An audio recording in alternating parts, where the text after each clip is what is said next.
The Department of Labor and Employment (DOLE) is the principal government agency in the Philippines tasked with managing labor disputes. A number of offices and agencies under the DOLE have specialized responsibilities in resolving labor disputes.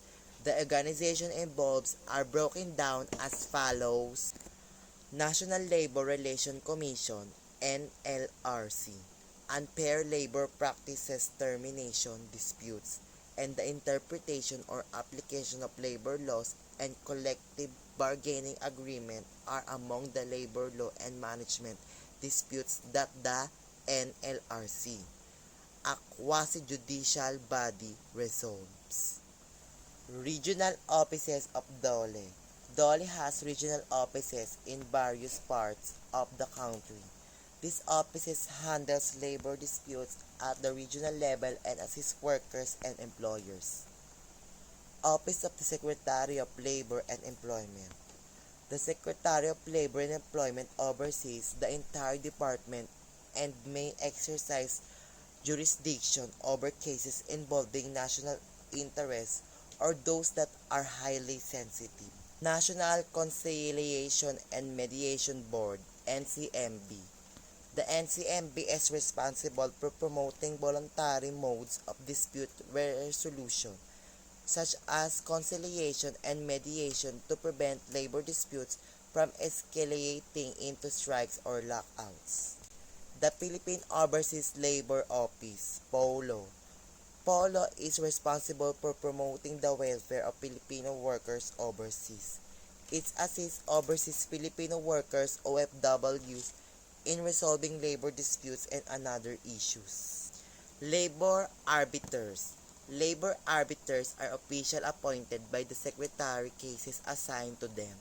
They conduct hearing, receive evidence, and render decision on labor disputes.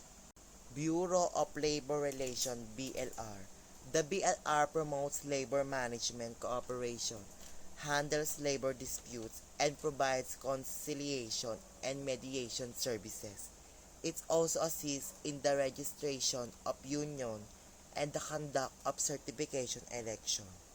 To sum up, the Department of Labor and Employment (DOLE) offers a throughout system for resolving labor disputes in the Philippines through its diverse agency and offices.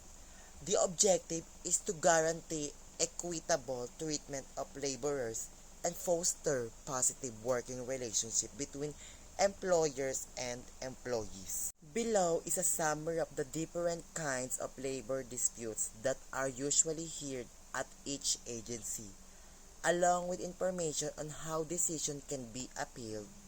Bureau of Labor Relations (BLR). Jurisdiction. In terms of labor dispute pertaining to collective bargaining agreements, labor standard compliance, and union registration, the BLR is principally in charge of fostering labor management collaboration. Appellate processes.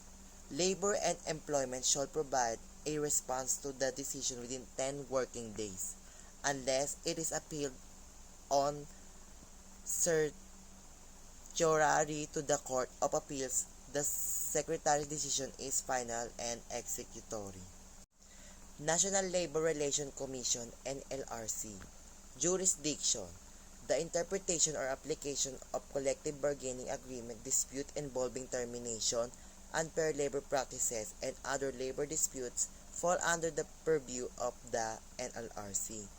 Appellate process. Within 10 calendar days of receiving the ruling, labor arbiter decision may be appealed to the NLRC. The Court of Appeals may thereafter hear an appeal of the NLRC decision within 10 calendar days of the decision received. Philippine Overseas Employment Administration (POEA). Jurisdiction. Recruitment and deployment of overseas Filipino workers (OFWs) are subjected to regulation and oversight by the POEA. In labor issues involving OFWs, it deals with cases of welfare, contract disputes, and recruitment violations.